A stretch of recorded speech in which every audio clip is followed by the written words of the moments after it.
فرزانہ اپنی نند کا مذاق اڑا رہی تھی کیونکہ وہ کالی رنگت کی تھی۔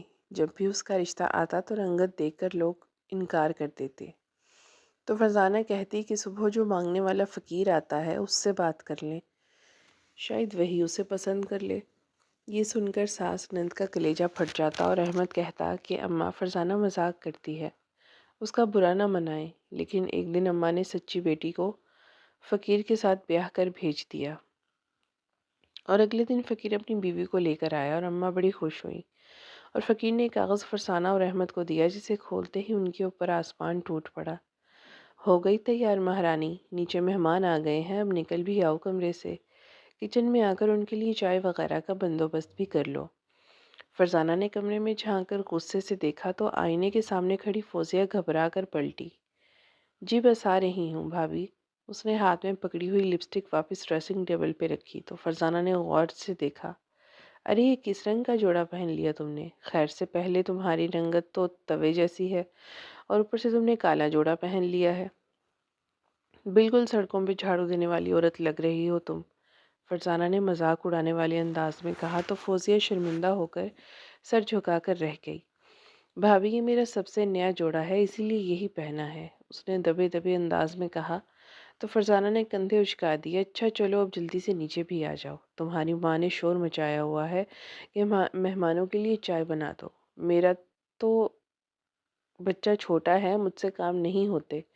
فرزانہ حکم دیتے ہوئے پلٹ گئی تو فوزیہ اپنے آنسو پیتے کمرے سے باہر نکل آئی۔ پچھلے 2 سالوں کے عرصے میں آج اس کا ایک دفعہ پھر رشتہ آیا تھا۔ فوزیہ نے اپنا 2 سالہ پرانا جوڑا نکال کر خوب جمع کر استری کر کے پہن لیا تھا۔ کل رات ہی تو اماں نے اسے اطلاع دی تھی کہ آج رشتے والے آئیں گے، اور ٹھنڈی سانسیں بھرتے ہوئے انہوں نے فوزیہ کے بالوں میں اترتی چاندنی دیکھی۔ اللہ کرے یہاں بات بن جائے، تیری عمر 28 سے زیادہ ہو چکی ہے، اس عمر کی لڑکیاں تو کئی بچوں کی ماں بھی بن جاتی ہیں، انہوں نے حسرت سے کہا تو فوزیہ خاموشی سے اٹھ بیٹھی۔ اب انہیں کیا بتاتی کہ اسے پتا تھا کہ پچھلے رشتے کی طرح اس رشتے کا انجام بھی وہی ہوگا، لیکن دل پہ پتھر رکھ کے وہ کچن میں چلی آئی، جلدی جلدی ہاتھ چلانے لگی۔ اس نے چائے تیار کی اور ساتھ میں سموسے پکوڑے تل لیے۔ اماں نے ڈرائنگ روم سے آواز لگائی تو وہ جلدی سے چائے کی ٹرے سجا کر کمرے میں لے آئی۔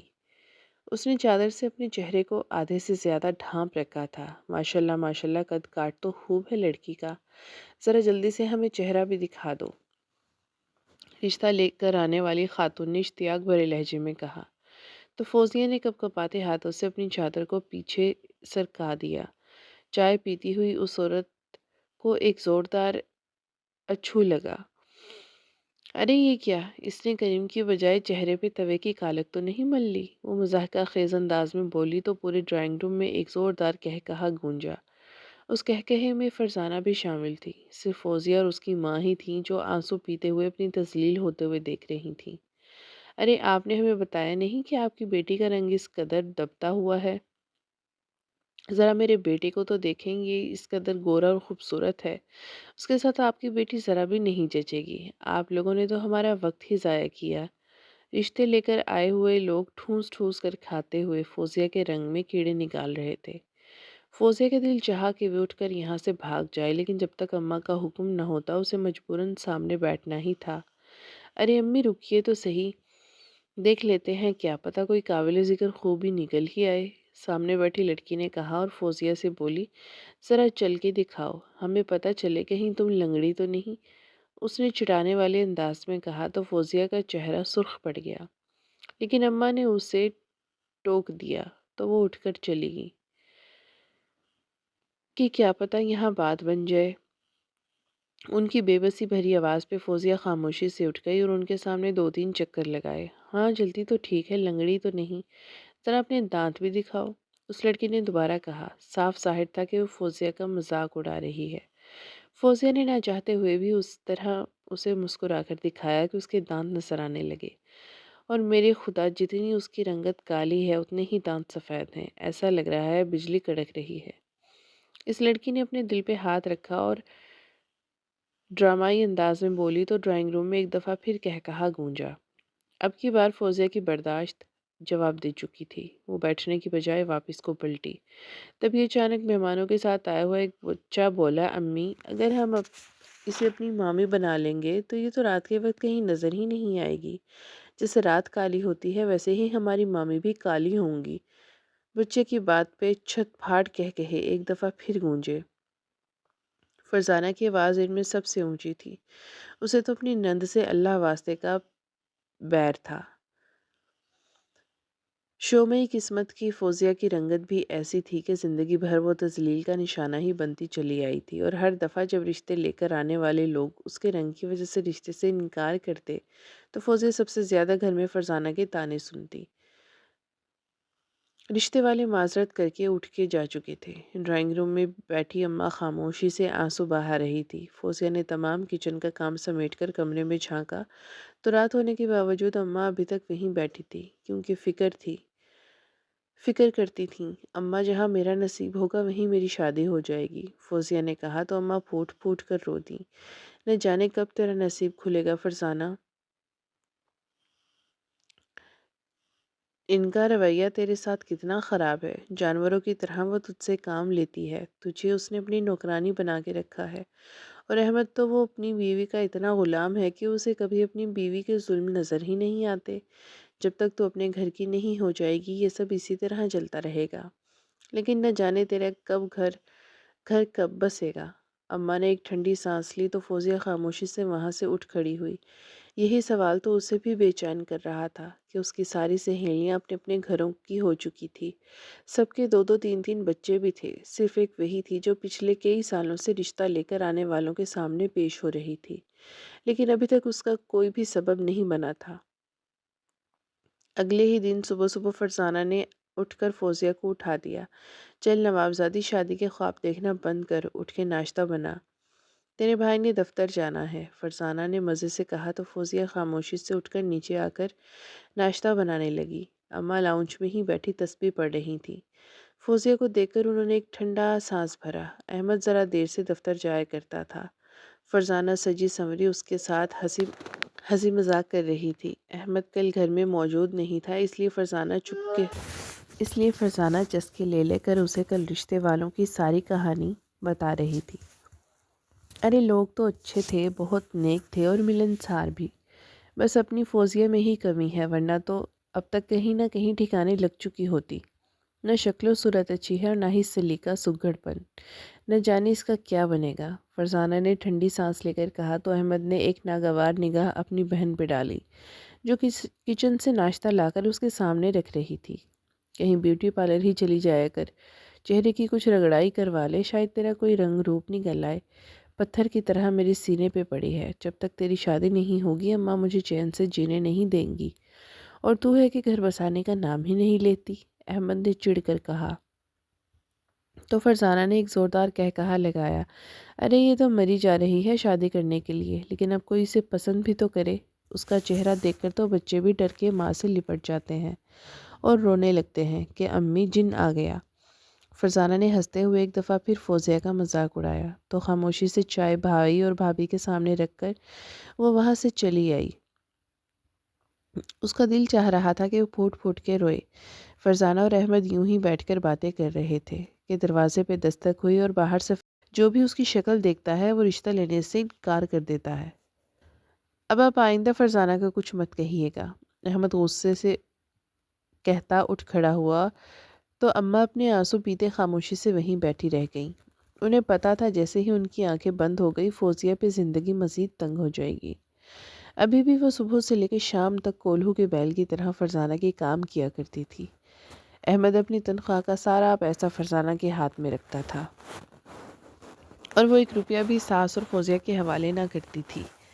فوزیہ کچھ خاص پڑھی لکھی نہ تھی، لیکن گھر میں سلائی کڑھائی کا کام کر کے وہ مہینے کے جو چند روپے حاصل کرتی تھی، فرزانہ اور احمد بہانے سے وہ رقم بھی اسے چھین لیتے تھے۔ جیسے تیسے کر کے فوزیہ اپنی ماں کی دوائیوں کا بندوبست تو کر دیتی تھی، لیکن اماں کی بس یہی سوچ تھی کہ وہ جلد از جلد اپنے گھر کی ہو جائے۔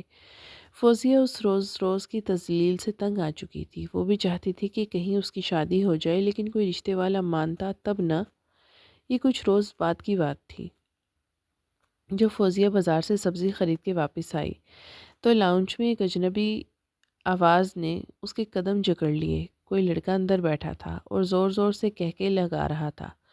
فوزیہ لاؤنج میں آئی تو وہاں فرزانہ کے ساتھ 30 سال کے قریب کا مرد بیٹھا ہوا تھا۔ فوزیہ پہ نگاہ پڑتے ہی چونکا اور اس نے سر سے لے کر پیر تک فوزیہ کا جائزہ لیا۔ اس کی نگاہوں میں ایسا کچھ تھا کہ فوزیہ گھبرا گئی۔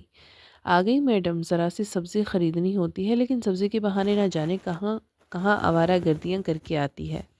میرا بھائی آیا ہے پہلی دفعہ ہمارے گھر، چل جلدی سے اس کے لیے کچھ اچھا سا کھانا بنا اور پہلے شربت بھی بنا کر لانا۔ فرزانہ نے حکم دیا تو فوزیہ خاموشی سے کچن میں چلی گئی۔ چلچلاتی دھوپ سے آنے کے بعد اس کا گرمی سے برا حشر ہو رہا تھا، لیکن چولہے کے آگے کھڑے ہو کر وہ خاموشی سے کھانا تیار کرنے لگی۔ کھانے کے دوران ہی فرزانہ نے چائے کا حکم دیا تو وہ چائے بنا کر لاؤنج میں لے آئی۔ جیسے ہی وہ لاؤنج میں داخل ہوئی اس کے کانوں میں فرزانہ کی آواز پڑی، ارے بھائی کیا بتائیں، ہر جگہ اس کے رشتے کی بات چلا کر دیکھ لی لیکن اس کے تو نصیب ہی پھوٹے ہیں۔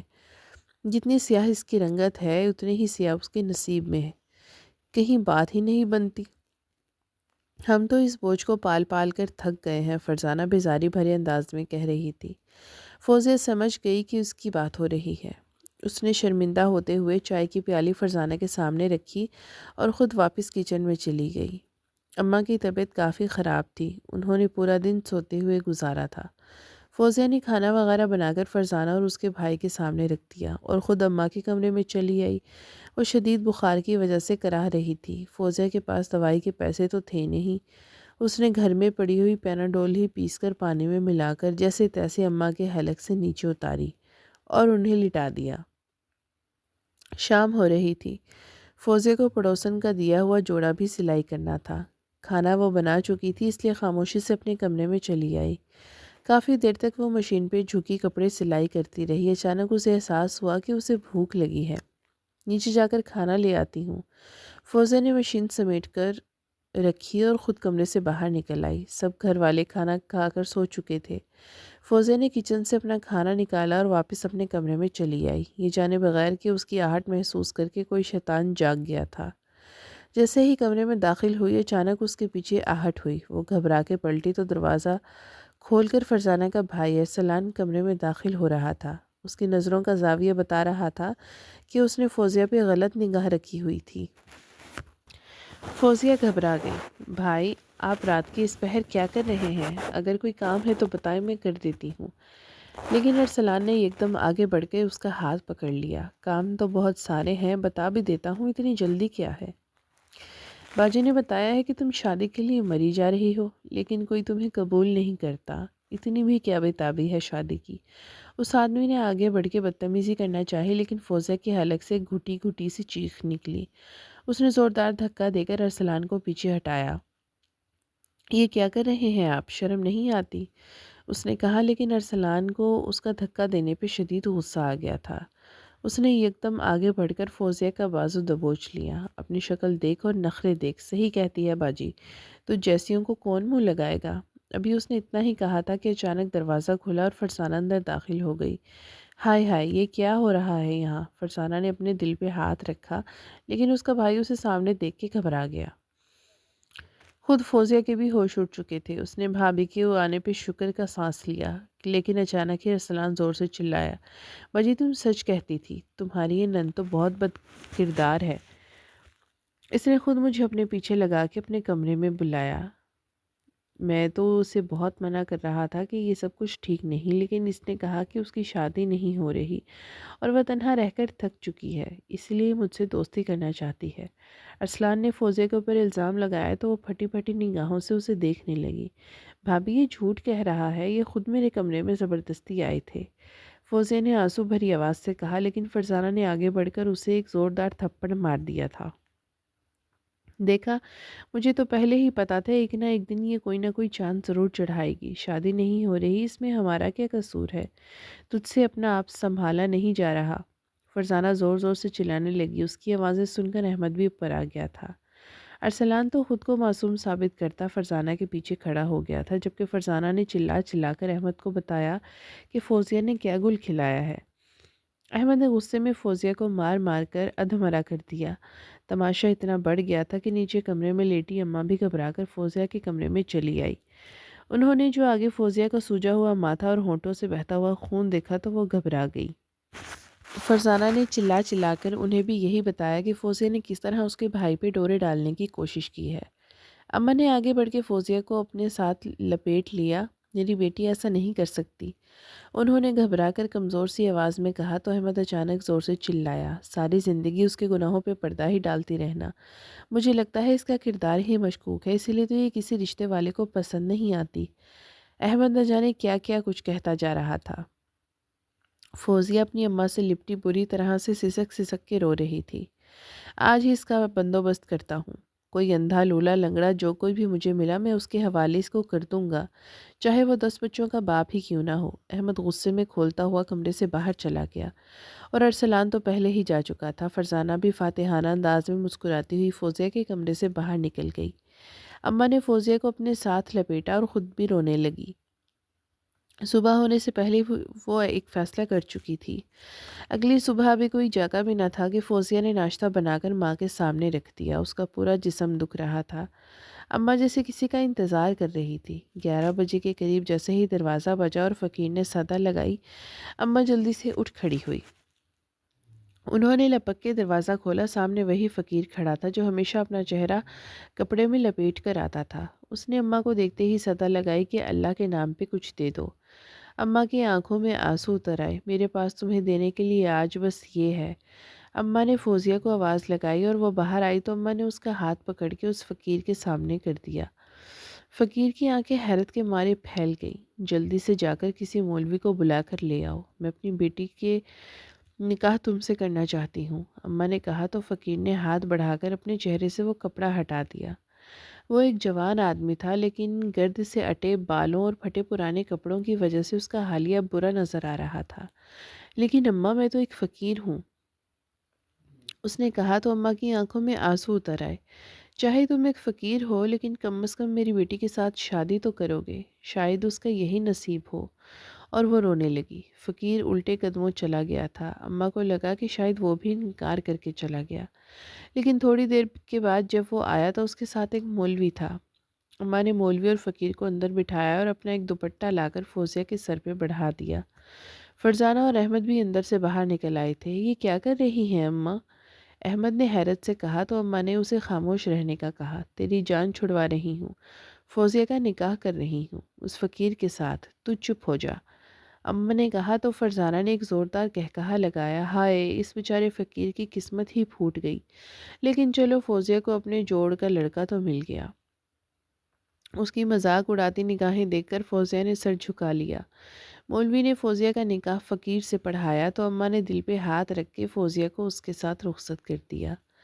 احمد نے کچھ نہ کہا، وہ تو بوجھ کے ٹل جانے پر ہی خوش تھا۔ اماں کو پتا تھا کہ فوزیہ کبھی واپس نہیں آئے گی، شاید وہ فقیر اپنے ساتھ ساتھ اسے بھی بھیک مانگنے پہ لگا دے، کیا پتا اسے ایک وقت کی روٹی بھی نصیب نہ ہو۔ لیکن اماں اپنے بیٹے اور بہو کے ہاتھوں اتنی مجبور ہو چکی تھی کہ انہوں نے یہ سخت فیصلہ کرنا ہی تھا۔ فوزیہ کے جاتے ہی فرزانہ نے اس کے کمرے پہ بھی قبضہ کر لیا، لیکن اب وہ پریشان بھی تھی کہ گھر کے کام کاج کس سے کروائے گی۔ پہلے تو اسے مفت کی نوکرانی میسر تھی، اب وہ اماں پر اپنا حکم چلانے لگی۔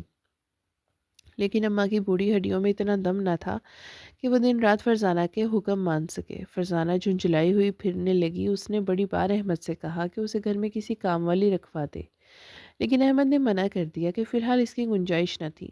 فرزانہ کو شدید غصہ تھا آتا۔